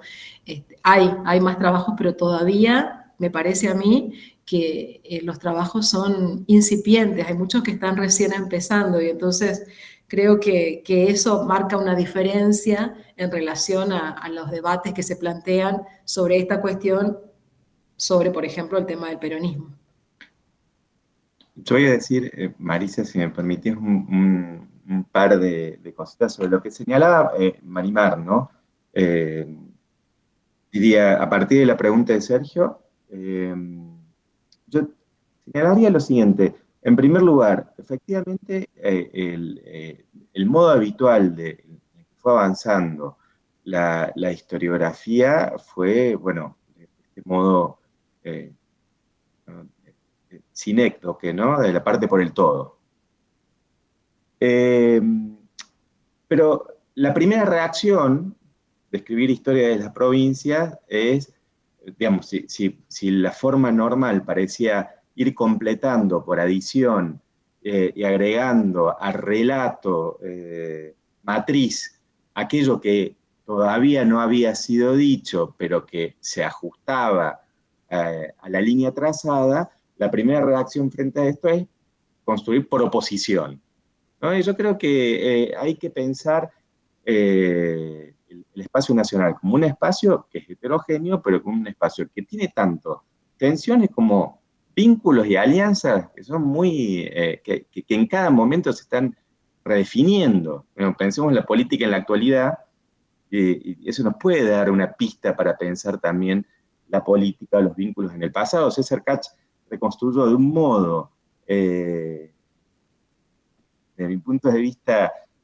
fabuloso, cómo son los contactos entre Videla Balaguer, que está en Río Cuarto, con Lonardi a través de vínculos familiares. Y a su vez con efectos, con anclas políticos, como el Partido Demócrata Nacional. Entonces, bueno, hay que ir viendo cómo son esos contactos y esos circuitos en cada caso. No hay una forma para trabajar con una diversidad de escalas a priori, ¿no? Eso me parece importante. No es, bueno, empezamos por lo local, pasamos a lo provincial y llegamos a lo nacional. Yo creo que hay que ir analizando en cada momento, teniendo en cuenta esa posibilidad. Y diría, para agregar algo más, que siempre cuando se encaran análisis locales o provinciales, las preguntas tienen que tener la mayor amplitud posible, ¿no? Ser generales, tener al menos un horizonte de expectativa nacional para ver luego cómo funciona. Por último, ¿es posible la síntesis? Es complicada la síntesis, es muy complicada, y yo diría, es complicada inclusive sin considerar este desafío de construir una historia nacional desde diferentes puntos de vista. Estoy pensando, las últimas historias nacionales que se escribieron, que son colectivas, la de la nueva escuela histórica, la de la academia y la nueva historia que publicó Sudamericana, bueno, son historias que difícilmente podamos encontrar allí una síntesis, ¿no? En gran medida eso tiene que ver con el crecimiento de la producción historiográfica de los últimos 40 años y la profesionalización, ¿no? Y la especialización. Entonces, perdón, me extendí un poquito, pero me parece muy buena pregunta. Aprovecho y respondo muy rápido varias cosas que me preguntaron en el chat. La de los docentes, no lo sé. Sí sé que las comunidades educativas vinculadas con la enseñanza católica tuvieron una presencia importante, eran espacios de amplificación de la protesta en contra del gobierno peronista, de deslegitimación, de movilización social. estrictamente las docentes, no voy a inventar, no sé. Y en los gremios, no sé si son los gremios docentes o los gremios en general. Los gremios, como señalaba antes, frente a la insurrección de la Libertadora, no deciden un paro, pero no tienen una reacción, podríamos decir, muy intensa, aunque, bueno, sí señalo esto que se vincula con otra pregunta. Digo, a ver, lo voy a decir así. Recién decía Marimar, hay muchos estudios sobre los orígenes del peronismo, especialmente luego del libro, libro que es importantísimo de Macori y Kach, sobre los orígenes del peronismo en provincia. Pero ahí eso implicaba discutir una hipótesis central. El peronismo era un fenómeno político que derivaba de condiciones económicas sociales nuevas, que se habían transformado en la Argentina. Entonces, ¿qué pasaba en las provincias en donde la economía y la sociedad seguía siendo igual que en el pasado y sin embargo el peronismo aparecía como fenómeno, ¿no? Entonces, ahí para responder lo de la provincialización a lo que hice referencia, luego del 55 implica cierta separación o cierta autonomía de la tutela del peronismo nacional, por obvias razones, pero tanto, digo, del partido y especialmente de los sindicatos, pero también tengan en cuenta que el proceso de industrialización, de transformación social de Córdoba, es un proceso que es contemporáneo al primer gobierno peronista, es decir, el proceso de erradicación de empresas automotrices y de crecimiento del sector obrero es del 40, la década del 50.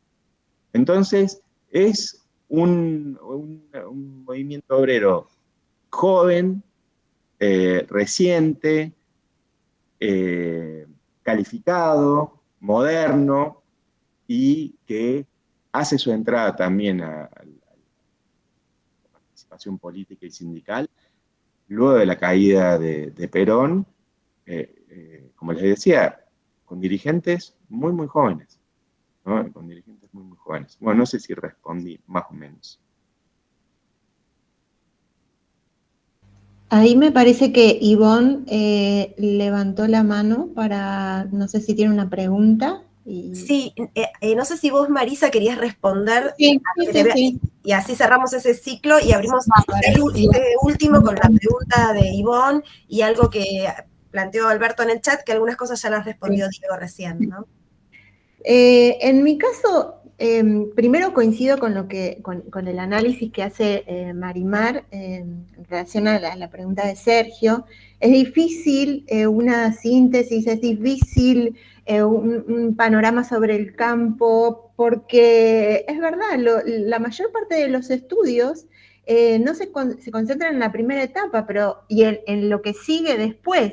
Pero en el 55 y en los efectos puntuales y específicos que generó esto, como dijo hoy Diego, este umbral o bisagra, como dice Marimar también, son muchos menos los trabajos en ese caso. Pero hay una regularidad o hay una continuidad en estos estudios en los que he leído o en los que conocemos, que tiene que ver con el impacto y las consecuencias que se producen en distintos espacios, en distintas provincias, después de esas internas intrapartidarias al interior del peronismo que eclosionan en las provincias de distintas maneras. Una forma puntual de ver esto fue en el momento en que se hace una reestructuración de la estructura de los ministerios. Eso enfrenta al interior del peronismo en las provincias de distinta manera, en las provincias, no me gusta esta palabra, pero vamos a decir tradicionales, a las provincias nuevas o a las que se estaban en proceso de provincialización, impacta de una forma totalmente distinta.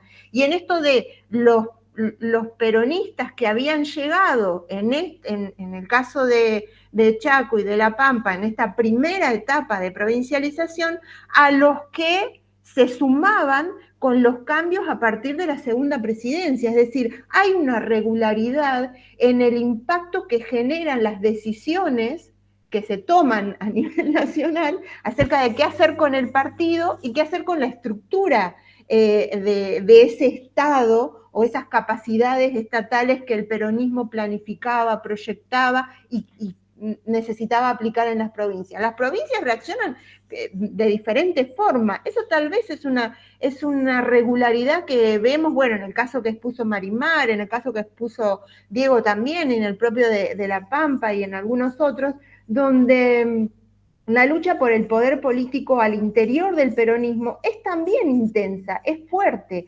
Y de hecho la conflictividad, la polarización, la violencia, también en Corrientes hubo un atentado, en La Pampa hubo un intento de asesinato al gobernador y así en otros casos, forman parte de esas cuestiones en las que podemos conocer o ver un hilo conductor de lo que ocurre. Pero para eso faltan estudios, faltan más análisis sobre este periodo, que como decíamos recién es tan importante para analizar la etapa presente, pero específicamente la posterior, pero especialmente también para analizar cómo se reacomoda el antiperonismo, o en este caso, y ahí conecto con la pregunta de Marimar, ¿qué pasa con el radicalismo que después toma la posta de esa estructura estatal que había en el caso de la provincia de Perón, provincia de La Pampa luego?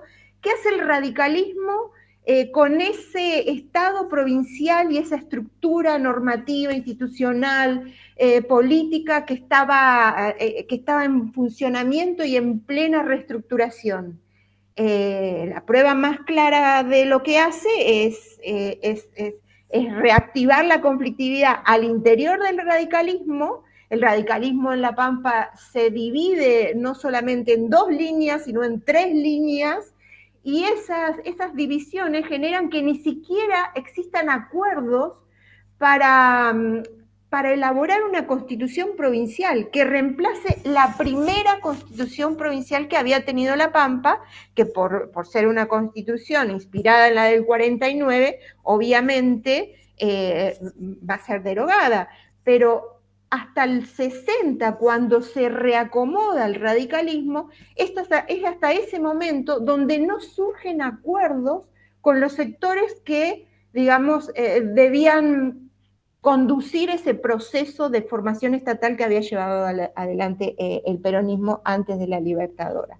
Y sería súper interesante lo que dice Alberto en su pregunta sobre, bueno, ¿hay algunos estudios o algo al estilo del libro de Macor con lo que pasó en el 55? Y la verdad que sería muy interesante un registro de ese tipo, porque nos permitiría saber cómo estamos, qué pasó con el antiperonismo y cómo se transformó o no, y qué pasó específicamente con el radicalismo y los otros partidos, no solamente con el antiperonismo, porque el antiperonismo puede tener distintas vertientes.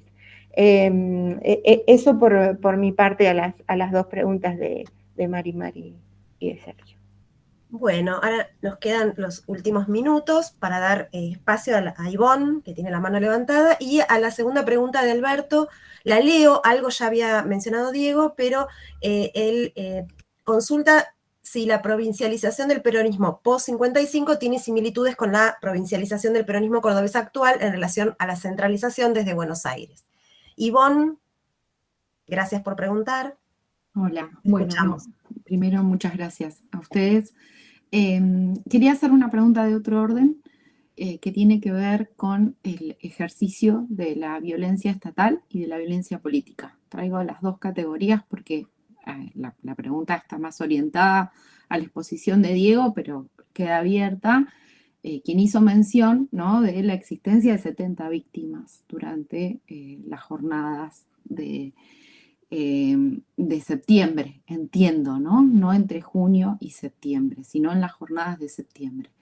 Entonces, bueno, primero preguntar si existen trabajos disponibles que hayan trabajado, reconstruido, repuesto, quiénes son, ¿sí? Las víctimas, los represaliados, qué relación pudo haber existido después con la prisión política, ¿sí?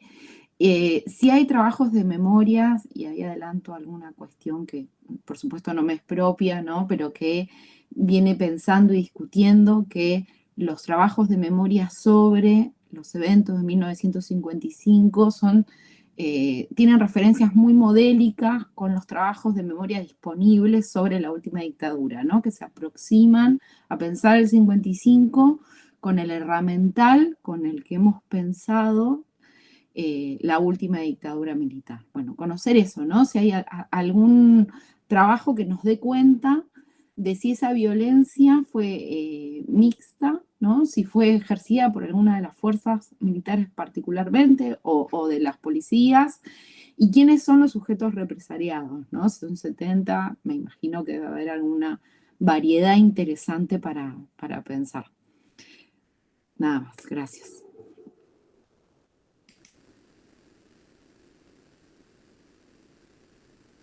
No sé si me toca a mí responder. Marimar, ¿no querés responder? No, digo dos cositas. No, primero, me quedé muy enganchado con lo de la síntesis y después voy a lo de Ivonne, a lo que preguntó recién Ivonne, que es una pregunta muy, muy, muy buena. Pero decía, quiero aclarar algo sobre la cuestión de la síntesis. La dificultad de establecer, de armar síntesis, deriva en gran medida en que los estudios y las investigaciones historiográficas se hacen, yo diría, de manera discreta, es decir, con preguntas que no son comunes. No podemos creer que la síntesis puede construir a partir de investigaciones discretas que responden a preguntas diferentes, porque la información que se obtiene de trabajo de archivo va a ser diferente de acuerdo a las preguntas que le hagamos. No digo, pues si no, parecería que hacemos estudios y después podemos sintetizar. Me parece muy importante esto y en gran medida es la dificultad de elaborar trabajos como lo de Darío McCoy y Sercach, porque implican todo un esfuerzo de establecer una agenda de preguntas comunes. ¿No? A eso me refería también cuando, son estudios de cierta escala, pero que es necesario tener preguntas generales. Si no, es muy difícil elaborar un relato de síntesis, ¿no? Eso lo quería como señalar. La otra pregunta que había quedado presente era la de Oscar. Es muy difícil también. Si tiene similitudes, yo diría, sirve para pensar el pasado, la situación presente, sin lugar a dudas. Yo diría que no en tanto la provincialización del peronismo cordobés luego del 55 responde más a la caída de la estructura nacional que a un enfrentamiento con el gobierno nacional de turno, más allá de que existiera ese enfrentamiento. Pero no sé, es muy complicada la pregunta. No, hasta ahí llego. Señalar esa diferencia más que semejanzas. Y en cuanto a la pregunta que hacía Ivonne sobre habéis preguntado varias cosas. Primero, lo de los muertos. Es una cifra que investigó César Cacho justamente, y lo hace a partir de registros en casas funerarias especialmente, ¿no? Que es una forma también. Es muy difícil también saber cuál es el número de víctimas. En el Cordobazo hubo enfrentamientos muy violentos y no hay consenso de cuántos muertos hubo, ¿no? Algunos dicen que hubo 4, otros dicen que hubo 30, otros dicen que no hubo ninguno, que se murió uno por una bala perdida, que se murió, y así. Seguro hay 4, pero digo, ese número es un número que más o menos es el que reconstruyó César en sus investigaciones. No tanto quiénes eran, pero sí es importante lo que vos señalabas de la presencia de la violencia. Bueno, acá hay una violencia, un poco lo que trataba de señalar, ¿no? Hay una violencia. Por un lado, hay muchos testimonios de memorias, sobre todo de militantes peronistas, que recuerdan, no tanto el 55, sino el momento que se abre después del 55, que es el momento de la resistencia.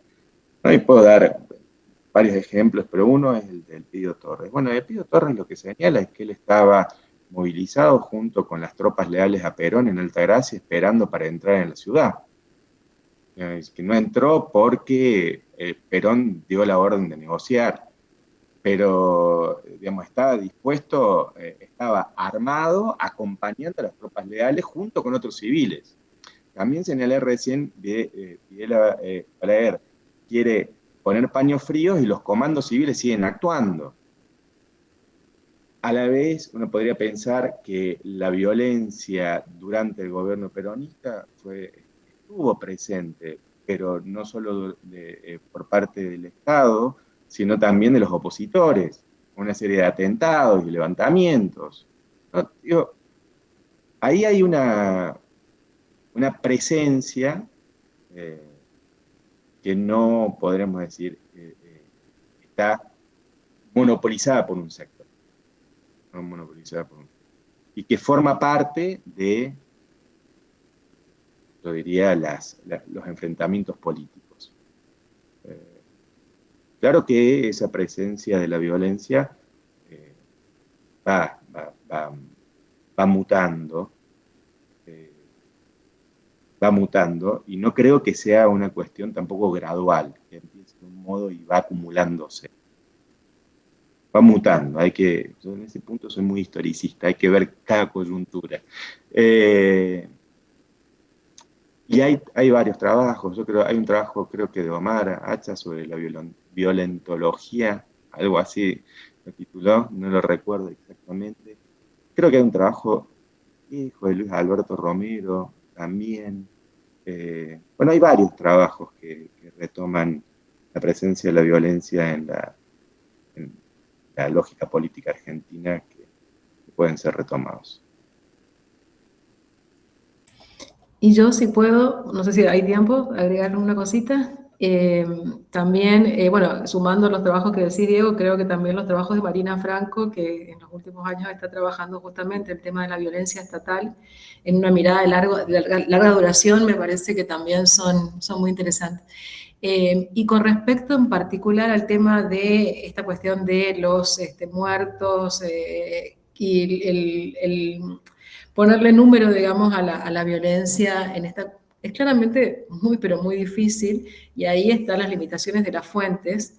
Y creo que, si bien ese dato no necesariamente se va a encontrar en esos documentos, pero sí, a partir del año 2002, que se puso a disposición en el Archivo General de la Nación las cajas que integran los expedientes de las comisiones investigadoras que se instituyeron después de la Libertadora, tanto a nivel nacional como a nivel provincial e incluso a nivel local, porque en cada municipio también hubo una comisión.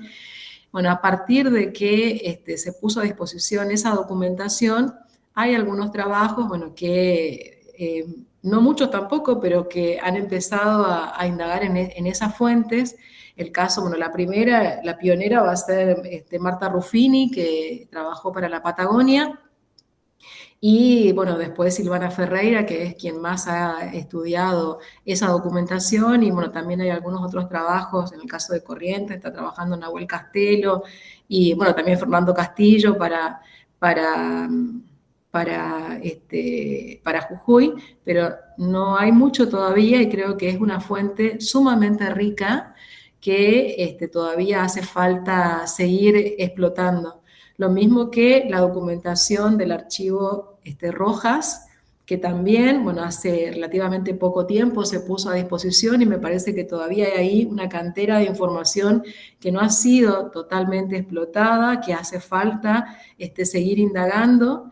Y también, bueno, el más reciente Fondo Frondizi, que está en la Biblioteca Nacional, que todavía ni siquiera se terminó de catalogar de manera completa, no está totalmente a disposición de los investigadores, pero que creo yo que también esa es una documentación que seguramente nos va a ayudar a seguir pensando este periodo, y también seguramente ahí nuevas preguntas, como decía Diego, que me parece que es lo fundamental, van a poder también dar lugar a nuevas investigaciones y a partir de ahí también ese diálogo, esas nuevas miradas que puedan surgir, no solamente de los estudios localizados o a escala más pequeña, sino también a escala nacional.